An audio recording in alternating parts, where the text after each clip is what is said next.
마태복음 21장 1절부터 11절 우리 한번 교독하겠습니다. 제가 먼저 읽겠습니다. 그들이 예루살렘에 가까이 가서 감람산 벳바기에 이르렀을 때 예수께서 두 제자를 보내시며 이르시되 너희는 맞은편 마을로 가라. 그리하면 곧 매인 나귀와 나귀 새끼가 함께 있는 것을 보리니 보러 내게로 끌고 오라. 만일 누가 무슨 말을 하거든 주가 쓰시겠다 하라.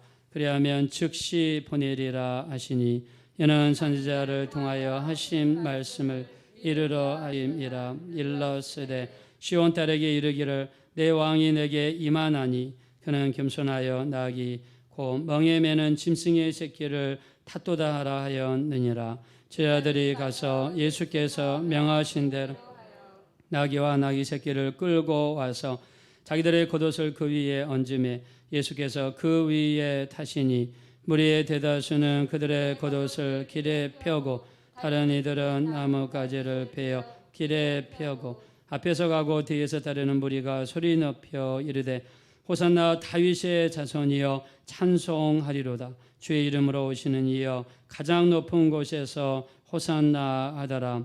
예수께서 예루살렘에 들어가시니 온 성이 소동하여 이르되 이는 누구냐 하거늘. 다 같이 읽겠습니다. 무리가 이르되 갈릴리 나사렛에서 나온 선지자 예수라 하니라. 아멘. 우리 따라하겠습니다. 예루살렘에 입성하신 예수님. 다시 한번 예루살렘에 입성하신 예수님. 할렐루야.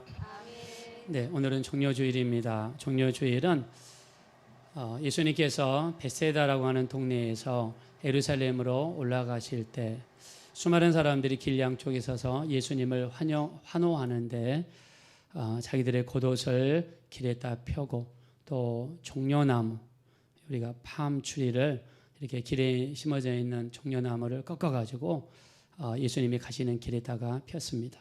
또 어떤 사람들은 종려나무 가지를 가지고 다니면서 예수님의 오심을 환영하는 날입니다. 자, 그래서 오늘부터 시작해서 앞으로 일주일 동안을 우리가 고난 주간이라고 합니다. 왜냐하면 금요일 날 예수님이 십자가에서 돌아가신 날이죠. 그날 얼마나 슬펐던지 낮 12시에 해가 빛을 잃었다고 했어요. 그리고 주님이 오후 3시에 십자가에서 돌아가셨습니다.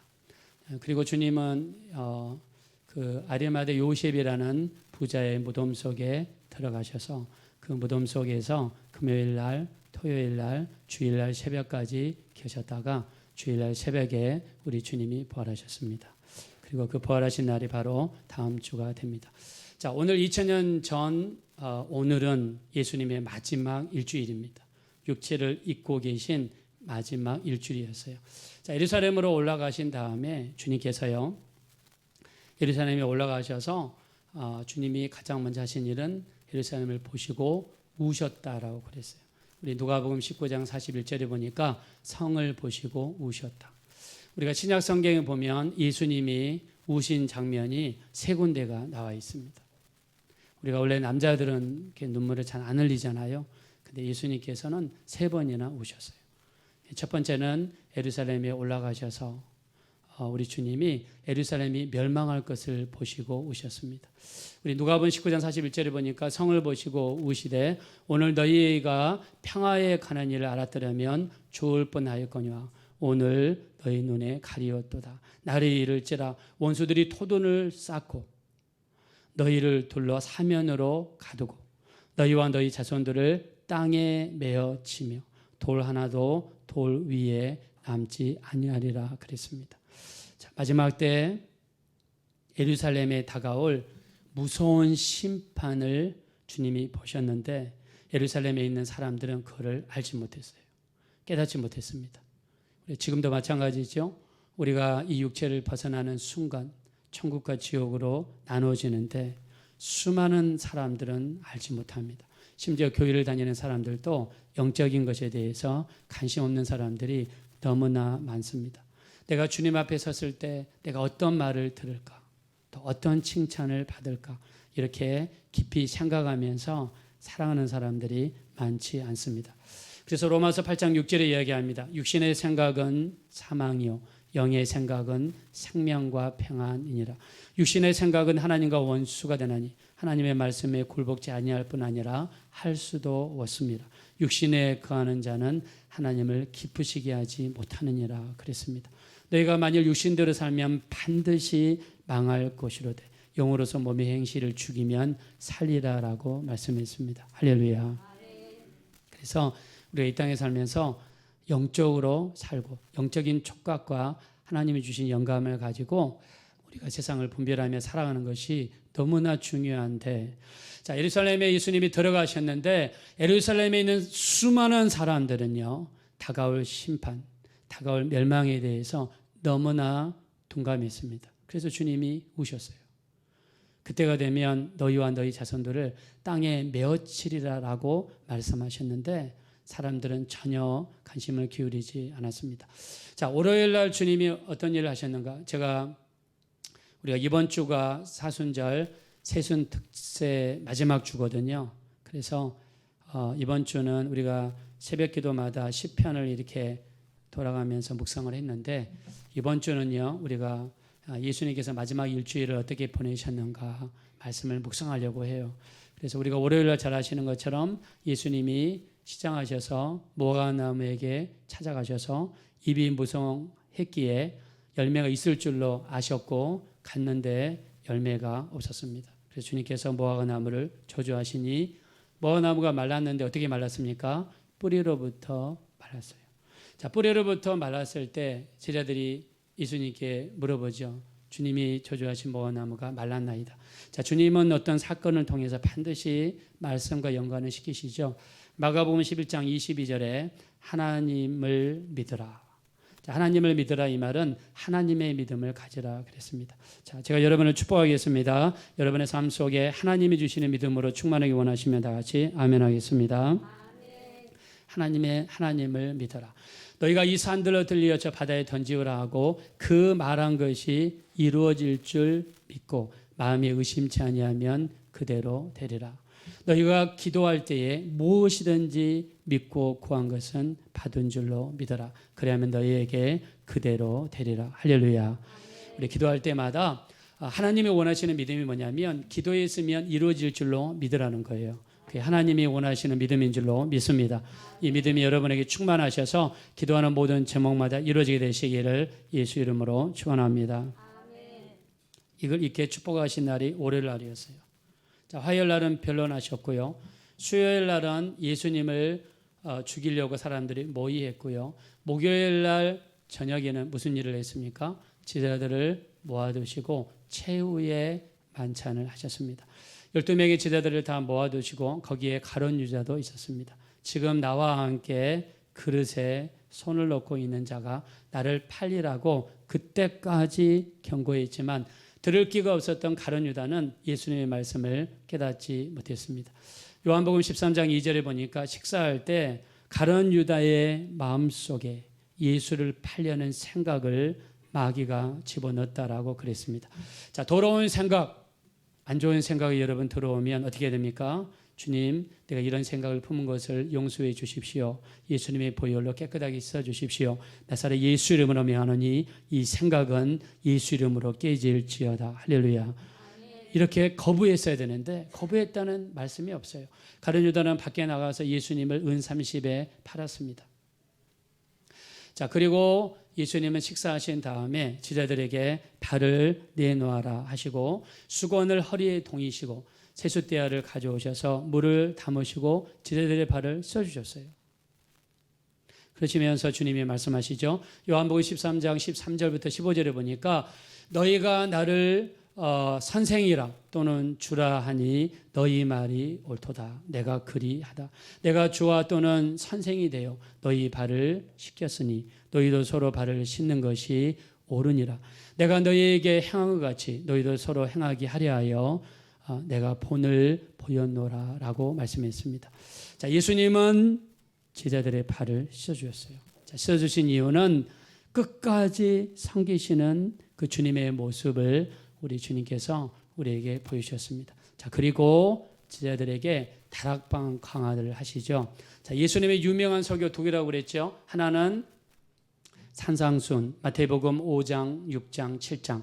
그 다음에 죽으시기 직전에 하셨던 다락방 강화, 요한복음 14장, 15장, 16장. 자, 이 다락방 강화를 주님이 하셨습니다. 자, 그리고 주님이 목요일 날 저녁에 어떻게 하셨죠? 제자들을 데리고 감람산 기슭 겟세마네 동산에 올라가셔서 마지막 날 밤을 기도로 지내셨습니다. 자, 그러다가 금요일 날 새벽에 사로잡히셨고 브라이도리온이라고 하는 빌라도의 관정 겸 법정 거기에 끌려가셔서 사형 선고를 받으시고 그리고 39대나 되는 이 채찍을 주님이 맞으셨고 그리고 금요일 날 아침에 이 비아 돌로로사 고난의 길이라는 그 길 빌라도 법정에서 골고다 언덕까지는 약 800m 정도 된다고 합니다.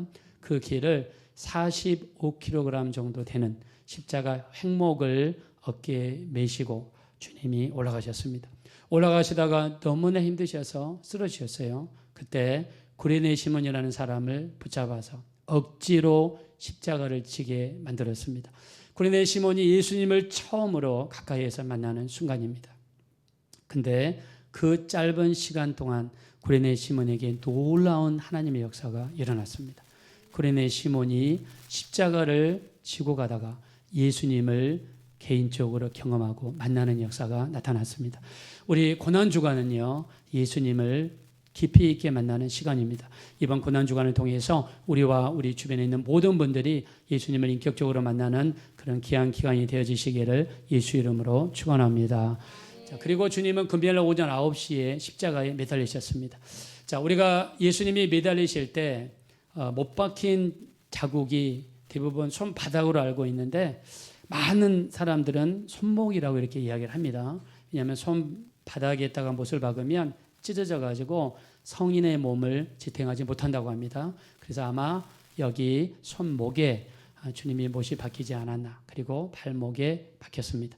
예수님께서는 6시간 동안 십자가에 매달려 계셨죠. 그리고 죽으시기 전에 끝까지 어떤 일을 하셨습니까?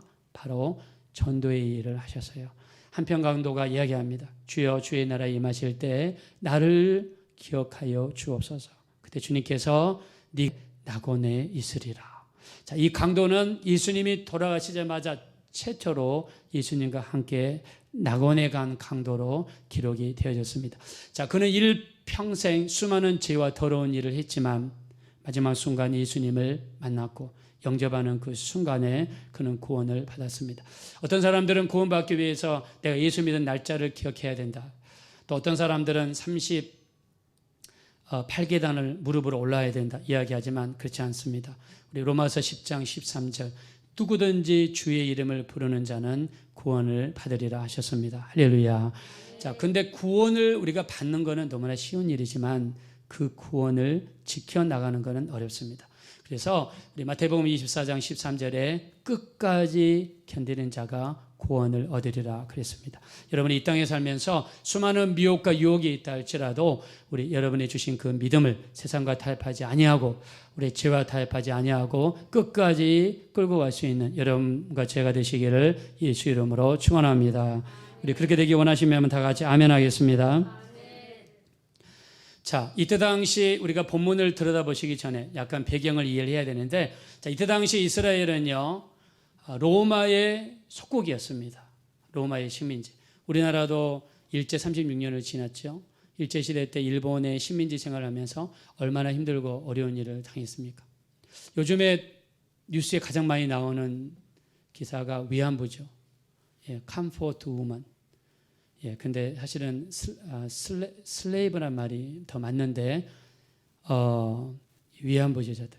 뉴스에 나오는 우리 대한민국, 그때 당시 조선시대 여자들을 보면 군인 막 사이에서 옷은 너무나 초라하고 더럽고 몸은 삐쩍 말랐는데 일본 군사들에게 그 시달림을 당하고 괴롭힘을 당하는 여자들을 볼 때 정말 가슴이 찢어집니다.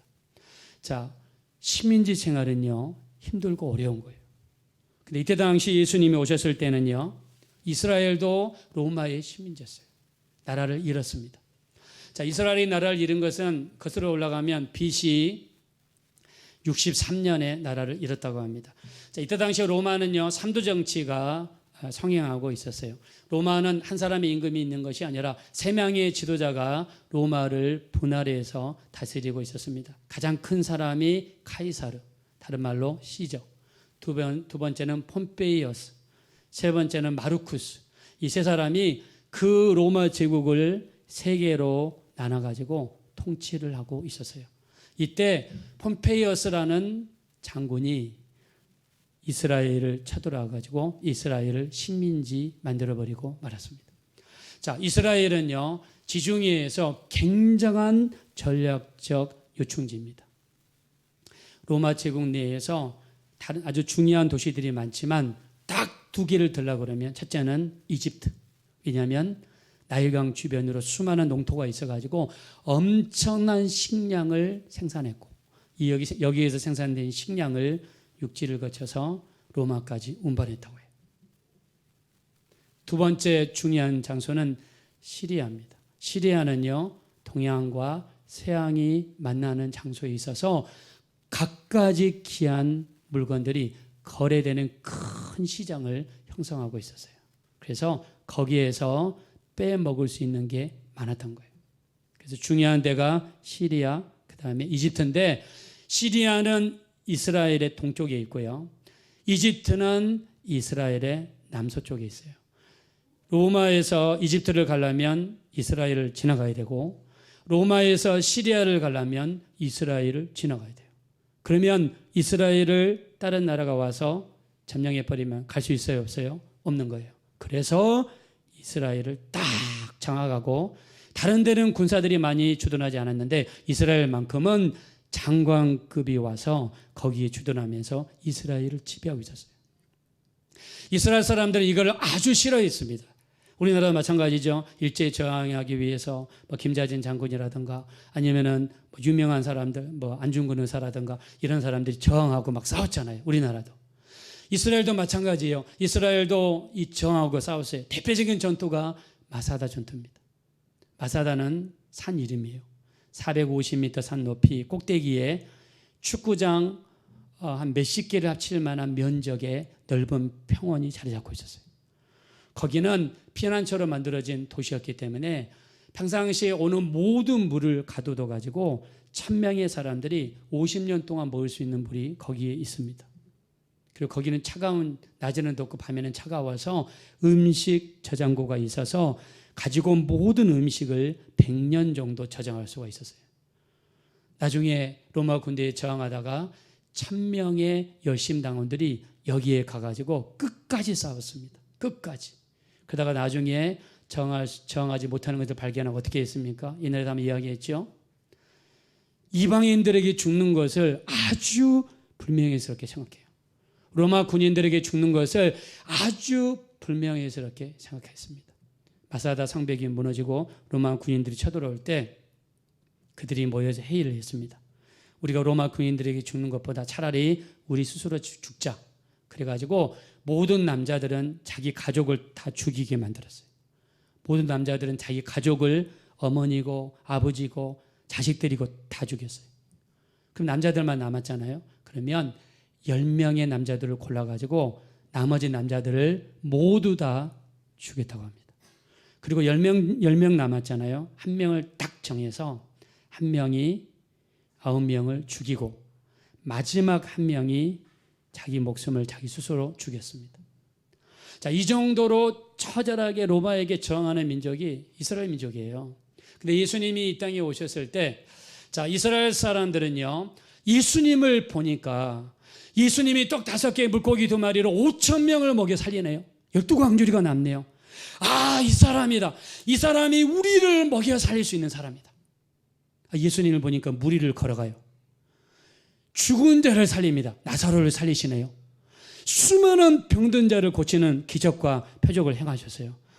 아, 이 사람이면 우리를 로마의 압제에서 구해줄 수가 있겠구나. 이 사람이면 우리를 해방시킬 수 있겠구나. 이렇게 이스라엘 백성들이 생각했어요.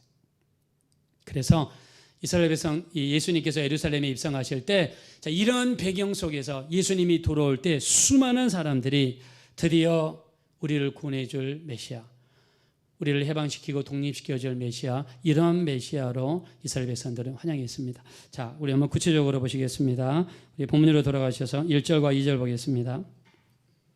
1절부터 3절까지 한번 읽겠습니다. 시작. 그들이 예루살렘에 가까이 가서 감람산 베파게에 이르렀을 때 예수께서 두 제자를 보내시며 이르시되 너희는 맞은편 마을로 가라. 그리하면 곧 매인 나귀 새끼와 나귀 새끼가 함께 있는 것을 보리니 보러 내게로 끌고 오라. 만일 누가 무슨 말을 하거든 주가 쓰시겠다 하라. 그리하면 즉시 보내리라 하시니. 아멘. 자, 예수님이 지금 도착한 동네는 베세다입니다. 자, 베세다라고 하는 동네는요, 예루살렘과 베다니 중간 지역에 있습니다. 여러분, 베다니는 잘 아시죠? 이 죽은 지 나흘 된 나사로가 있는 동네, 우리 베다니 많이 아시죠? 오리길입니다. 심리가 4km니까 오리면 2km죠. 자, 예루살렘과 베다니 중간지 정도 되니까 예루살렘에서 한 1km 정도 주님이 도착하셨을 때 2명의 제자들을 동네로 보내셨어요. 그리고 동네에 들어가면 어떤 주인이 있을 텐데 그 주인이 나귀와 나귀 새끼를 가지고 있을 것이다. 그러면 가서 달라고 그래라. 왜 달라고 하냐 물어보면 주가 쓰시겠다 하라 그랬습니다. 자, 여러분, 전혀 모르는 사람들이 와가지고 나귀와 나귀 새끼를 주시오. 그러면 줄 사람이 있을까요? 근데 나귀와 나귀 새끼를 내줬다는 거예요. 주가 쓰시겠다 그 말에 내줬다는 거예요. 그래서 아마 이 주인은 추측건데 예수님과 예수님의 제자들을 아마 알고 있었을 것이다. 아마 이렇게 추정할 수 있습니다. 자, 만약에 이 주인이 거부했다 그러면 이 나귀 새끼는요 쓰임받지 못합니다. 근데 주인이 예수님의 말씀을 듣고 그 말씀에 순종했고 나귀와 나귀 새끼를 내놓는 헌신을 통해서 그 나귀 새끼는요 예수님을 등에 태우고 예루살렘으로 입성하는데 쓰임받는 아주 귀한 나귀 새끼가 되었습니다. 여러분, 나귀는 짐을 실어나는데 쓰임받는 짐승이죠. 근데 상대적으로 나귀 새끼는요 짐을 실어나지를 못해요. 아직 어립니다. 값어치도 없고 특별히 할 일도 없고 뭐 이렇게 가치가 나가는 그런 짐승이 아닙니다. 그런데 그 주인이 주의 말씀을 수용하고 순종하고 그 주의 말씀에 헌신했을 때 그 나귀 새끼는 이 세상에서 가장 귀하신 분 예수님을 등에 태우고 예루살렘으로 들어가시는데 쓰임받는 귀한 나귀 새끼로 쓰임받고 말았습니다. 하나님은 어떤 사람을 쓰실까요? 능력 있는 사람을 쓰실까요? 하나님은 유명한 사람을 쓰실까요? 하나님은 재능이 많은 사람을 쓰실까요? 저는 그렇게 생각하지 않습니다. 비록 나귀 새끼처럼 겉으로는 내세울 것도 없고 겉으로는 값어치가 나가지 않고 겉으로는 자랑할 것이 없어도 정말 부족하고 연약한다고 할지라도 하나님 말씀에 순종하고 자기 자신을 하나님께 드리는 헌신이 있다 그러면 그 사람은 비록 연약하다 할지라도 하나님께 쓰임받는 주님을 실현하려는 귀한 나귀로 반드시 쓰임받게 될 줄로 믿습니다. 자, 주인의 헌신과 희생이 있었기 때문에 주인이 헌신하고 순종했기 때문에 자기가 가진 나귀 새끼가 우리 주님께 쓰임받았습니다. 우리도 마찬가지입니다. 나는 별로 가진 것이 없는데요. 나는 그렇게 크게 잘하는 것이 없는데요. 그러나 주님이 보시는 것은요, 얼마나 하나님 말씀에 순종하는가, 얼마나 주님께 헌신하는가, 헌신과 순종의 마음만 있다 그러면 우리는 언제든지 하나님께 쓰임받을 수 있게 될 줄로 믿습니다. 우리 하나님 말씀으로 돌아가셔서 우리 4절 5절 보겠습니다. 시작. 이는 선지자를 통하여 하신 말씀을 이루려 하심이라 일러쓰되 시온 딸에게 이르기를 내 왕이 내게 임하나니 그는 겸손하여 나귀 곧 멍에 매는 짐승의 새끼를 탓도다 하라 하였느니라. 아멘. 자, 예수님이 나귀 새끼를 탄 이유를 두 가지로 말씀하고 있습니다. 5절에 뭐라고 했습니까? 주님은 겸손하셔서 나귀 새끼를 타셨어요.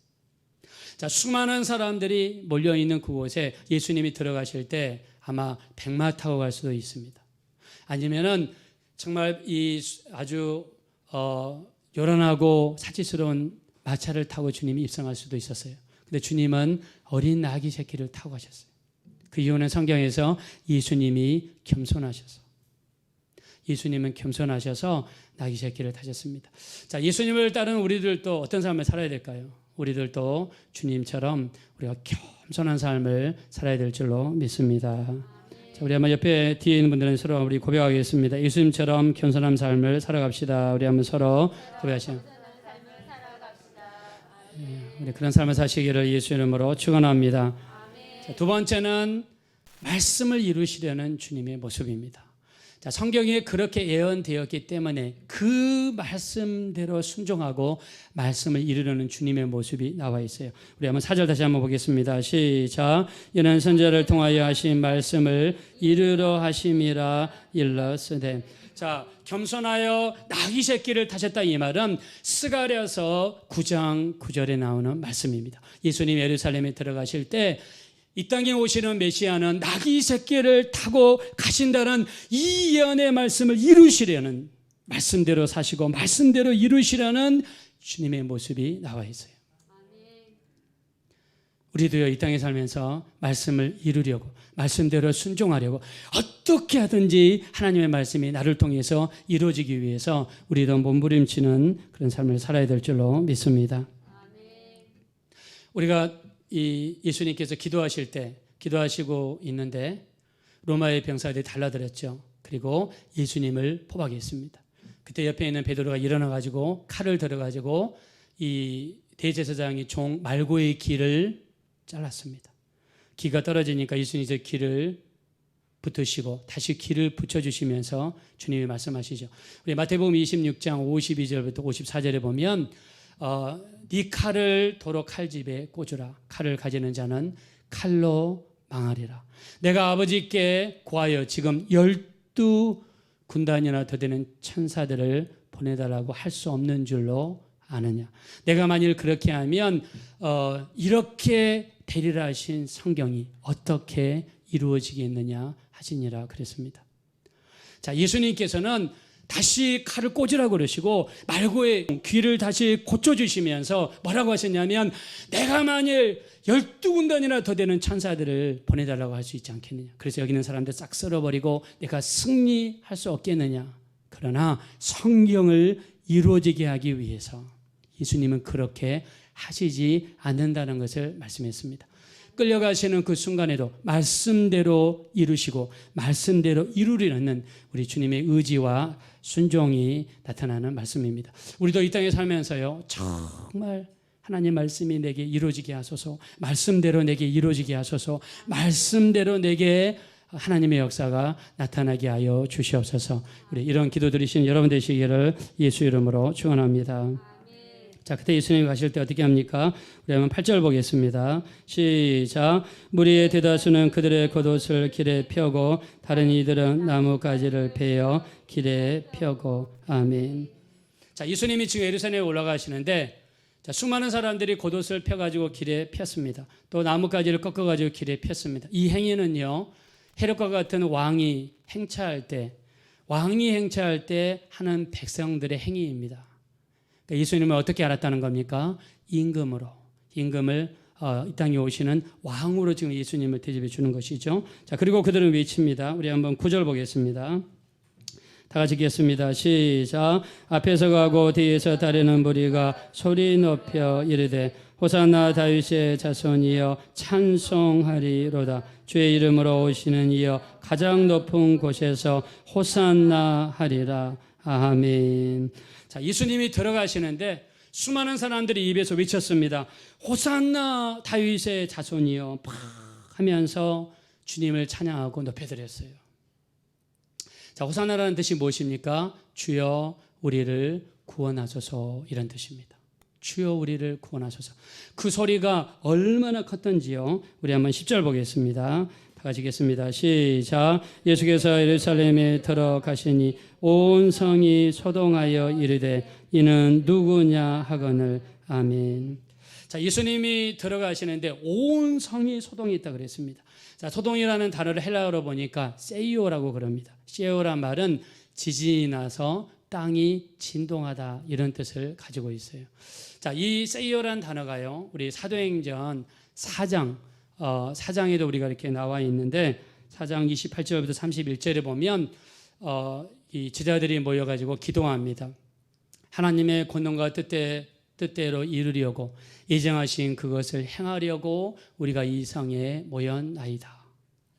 그러면서 우리로 하여금 담대히 하나님의 말씀을 전하게 하시었고 손을 내밀어 병을 고치게 하시었고 표적과 기사가 거룩한 종 예수의 이름으로 나타나게 하옵소서 기도할 때 그들이 빌기를 당함에 모인 곳이 진동하더니 그랬습니다. 이때 진동이라는 단어가 뭐냐면 세요라는 단어인데 얼마나 기도를 충만하게 했던지 그 장소가 지진이 나가지고 흔들릴 정도로 기도했다. 그러면서 우리가 다 성령의 충만함을 받고 나가서 담대히 하나님의 말씀을 증거했다고 말씀했습니다.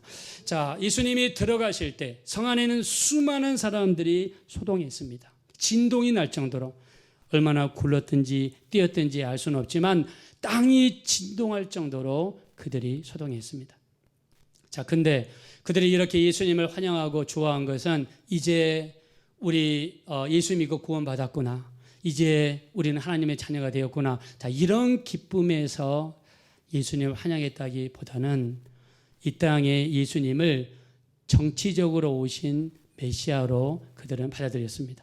예수님이 이제 이 땅에 오셔서 가만히 보니까 떡 5개 물고기 2마리로 5,000명을 먹여 살리시네요. 수많은 기사와 이적을 행하시네요. 이 정도 능력을 가지신 분이면 로마를 이스라엘에서 몰아내시고 빌라도를 총독 자리에서 몰아내고 예수님이 그 자리에 앉으셔서 이스라엘의 새로운 왕이 되셔서 우리나라를 다시 다윗의 시대와 같이 놀라운 부흥의 역사로 이끌어줄 메시아로 그들은 예수님을 환영한 겁니다. 그들이 만약 정말 예수님을 영적인 메시아로 환영했다 그러면 이날이 주일날이잖아요. 5일 뒤에는 예수님이 빌라도 법정에 서십니다. 빌라도가 이야기하죠. 뭐라고 이야기합니까? 빌라도가 예수님과 바라바를 앞에 세우고, 바라바는 강도라고 그랬습니다. 두 명의 강도를 세우고 이 둘 중에 누구를 너희에게 놓아주기를 원하느냐, 너희가 결정하라, 이렇게 이야기하죠. 그때 이들이 정말 예수님을 영적으로 우리 영혼의 구세주로 영접했다 그러면 예수님을 택했어야 됩니다. 근데 그들은 예수님을 택한 것 대신 누구를 택했나요? 바로 바라바를 택하고, 그리고 그들이 외칩니다. 예수를 십자가에 못 박으라고 그들은 외쳤습니다. 예수님이 예루살렘에 입성하셔서 이제 이스라엘을 해방시키고 독립시키고 빌라도를 몰아내고 그리고 새로운 나라를 만들 줄 알았는데 성에 들어오자마자 갑자기 울기 시작하십니다. 성전을 청소하기 시작합니다. 비둘기 파는 사람들의 의자와 돈 바꾸는 사람들의 상을 주님께서 발로 차셨습니다. 그리고 내 집은 기도하는 집이라고 이야기하시면서 물물거리하는 사람들을 집에서 쫓아내셨어요. 그리고 주님은 대제사장들, 바리새인들, 사두개인들, 에세네파 사람들, 열심당원들과 변론하셨습니다. 그리고 주님은 그들이 원했던 로마를 몰아내지를 않았어요. 그래서 그들은 예수님에 대해서 큰 분노를 느끼고 예수님을 결국 십자가에 못 박고 말았습니다. 자, 예수님이 예루살렘에 입성하실 때 그들은 어떻게 했습니까? 그들의 입에서는 호산나 하면서 있는 힘을 다해서 환호했어요. 그리고 성이 떠나갈 정도로 환호했어요. 왜 그랬습니까? 그들이 만들어낸 예수님에 대한 잘못된 생각, 저는 이것을 예수님에 대한 허상이라고 이야기합니다. 예수님에 대한 허상을 가지고 그들은 그 예수님의 허상에 열광했고 그 예수님의 허상을 붙잡았고 그 예수님에 대한 허상 때문에 잠깐 기뻐했고 자기의 뜻대로 자기의 원하는 대로 예수님이 따라주지 않자 그 예수를 십자가에 못 박았습니다. 지금도 마찬가지예요. 지금도 우리가 교회를 다니는데 예수님의 실상을 붙잡는 것이 아니라 수많은 사람들은 예수님의 허상을 붙잡고 그 허상 때문에 만족하고 그 허상 때문에 기뻐하고 그 허상을 쫓아가다가 자기 뜻대로 예수님이 따라오지 않으면 실망하고 교회를 떠나는 수많은 사람들이 우리 주변에 있습니다. 구약에도 이런 일이 있었어요. 애국에서 나온 지 3개월 정도 되었을 때 이스라엘 백성들이 도착한 데가 시내산이었습니다. 시내산에 도착하자 모세는 기도하기 위해서 시내산 꼭대기에 올라가서 40일 동안 금식 기도를 했습니다. 하루 이틀이면 돌아올 줄 알았던 모세가 돌아오지 않자 이스라엘 백성들은요 불안하고 걱정되어서 모세 대신에 모세 형이었던 아론을 새로운 지도자로 뽑았습니다. 그리고 아론에게 부탁해서 우리를 애굽에서 인도한 하나님을 만들자. 그리고 그 하나님을 섬기자라고 했습니다. 그래서 아론을 지도자로 세운 다음에 모든 사람들은 귀에 있는 금 귀고리를 가지고 와라. 그리고 금 귀고리를 녹여가지고 만든 게 뭘 만들었어요? 금 송아지를 만들었어요. 왜 그 많고 많은 짐승 중에서 독수리도 만들 수 있고 양도 만들 수 있는데 왜 송아지를 만들었는가? 그들이 애굽에서 살면서 가장 센 신이 누구였냐? 바로 소신입니다. 손. 애굽에서는 소를 신으로 섬겼어요. 그래서 그들이 보고 들었던 것이 소밖에 때문에 소를 만들고 그 소에게 절하고 소를 섬기면서 뺑뺑 돌면서 그들이 춤을 추면서 노래를 부르고 술을 마셨어요. 근데 출애굽기 20장 3절부터 보면은 하나님께서 그들이 춤을 추는 그 시간에 하나님은 모세에게 십계명을 주시고 계셨는데 나 위에 다른 신을 두지 말라. 너희를 위하여 새긴 우상을 만들지 말고 위로는 하늘에 있는 것들과 아래는 땅에 있는 것들과 땅 아래 물속에 있는 어떤 것의 형상도 만들지 말라. 나를 미워하는 자들의 죄를 갚되 아버지로부터 아들에게까지 3, 4대까지 이르게 하거니와 하나님의 계명을 지키는 자에게는 천대까지 은혜를 베푸시니라 하셨습니다. 할렐루야. 그 시간에 우상을 만들지 말고 어떤 형상도 만들지 말라는 말씀을 주시고 있는 그 시간에 이스라엘 사람들은 우리를 인도해주고 우리를 기뻐해주고 우리가 원하는 신을 만들어 놓고 그 신에게 제사하고 그 신 앞에 춤을 추고 술을 마시고 그 신을 섬기고 이렇게 하고 있었습니다. 우리도 교회를 다니면서 우리가 원하는 예수는 만사형통케 하는 예수, 우리가 기도하면 다 들어주시는 예수, 우리가 원하는 예수를 우리가 만들어 놓고 수많은 사람들이 교회를 다니다가 내가 원하는 예수가 내 뜻대로 해주지 않을 때 사람들이 교회를 떠나고 예수님을 팔아먹고 우리 또 신앙을 버린 사람들 너무나 많이 볼 수 있습니다. 우리 신앙생활은 내가 중심이 되면 안 돼요. 내가 기준이 되면 안 돼요. 우리 신앙생활은 내가 중심이 되면 안 되고 예수가 중심이 되고 예수가 기준이 되어서 예수님이 원하시는 삶을 살고 예수님이 원하시는 대로 믿다가 우리 천국 가는 것이 예수님이 원하시는 삶인 줄로 믿습니다. 우리 주님, 그렇다고 해서 주님은 우리를 축복하지 않는 분이 아니에요. 우리 고린도후서 8장 9절에 주님은 부유하신 이로되 스스로 가난하게 되시면 그의 가난함을 인하여 우리를 부유하게 하려 하심이라 그랬습니다. 우리 오늘 또 읽었던 말씀처럼 그는 실로 우리의 질고를 지고 우리의 슬픔을 당하였거늘 우리는 생각하기를 그는 징벌을 받아 하나님께 맞으며 고난을 당한다 하였노라. 그가 찔림은 우리 허물 때문이요 그가 상함은 우리 죄악 때문이요 그가 징계를 받음으로 우리가 평화를 누리고 그가 채찍에 맞음으로 우리가 나음을 입었도다. 할렐루야. 주님은 우리 육체 치유도 관심이 있고 우리가 물질적으로도 어렵지 않게 사는 것에 관심이 있습니다. 예수님이 예루살렘에 입성하실 때 그 많은 사람들의 필요를 왜 주님이 모르시겠습니까?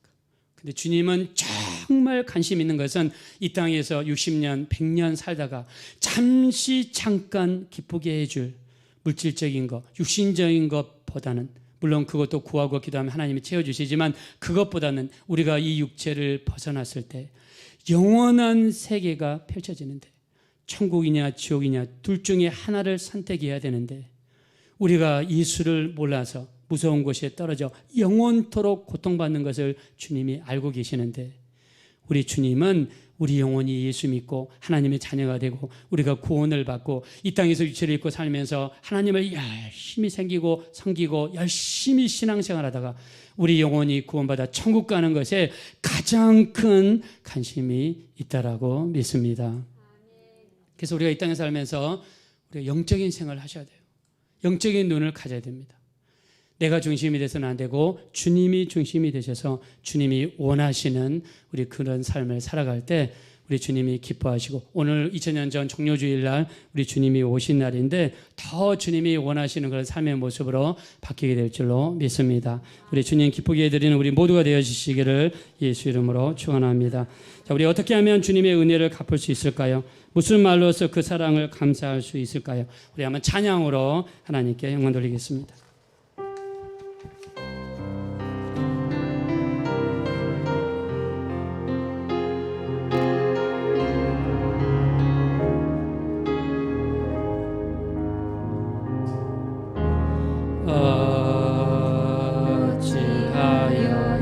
어찌하여야 그 크신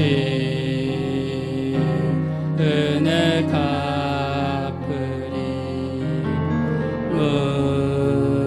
무슨 말로서 그 사랑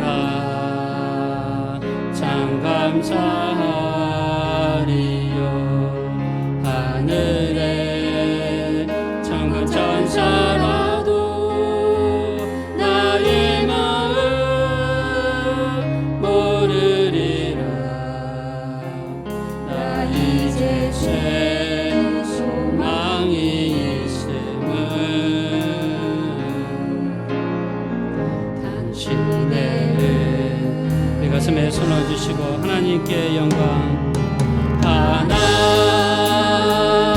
하나님께 영광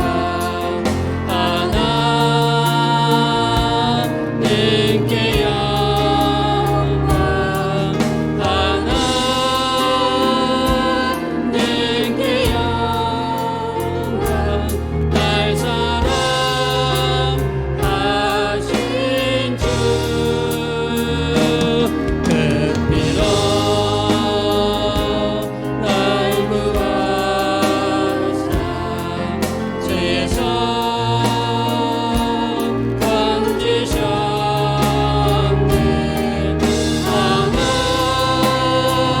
하나님께 영광 날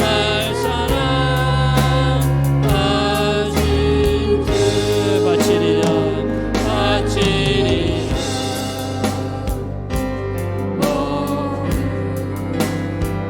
나의 생을 전신께 세상 영광 명예도 갈보리로 돌려보내 그 피로 날 구하사 그 피로 날 구하 죄에서 건지셨네 죄에서 건지셨네 하나님께 영광 날 사랑하신 주 다 같이 눈을 감고 기도하실 때 우리에게 베풀어 주신 그 크신 은혜 그 크신 사랑을 정말 하나님 앞에 순종함으로 말씀대로 살아감으로 갚을 수 있게 도와주십시오. 주변의 영혼들을 사랑하고 주변에 있는 영혼들에게 복음을 증거하며 우리에게 베풀어 주신 그 하나님의 크신 사랑과 우리 주님의 십자가의 은혜를 전하며 살아갈 수 있도록 우리를 도와주십시오. 우리 예수님의 화상을 만들어 놓고 그 내가 중심이 되어 예수님을 끌고 가는 것이 아니라 예수님 중심으로 바뀌게 도와주셔서 예수님을 따라가는 인생이 될 수 있도록 우리를 도와주십시오. 우리 합심으로 간절히 기도하겠습니다.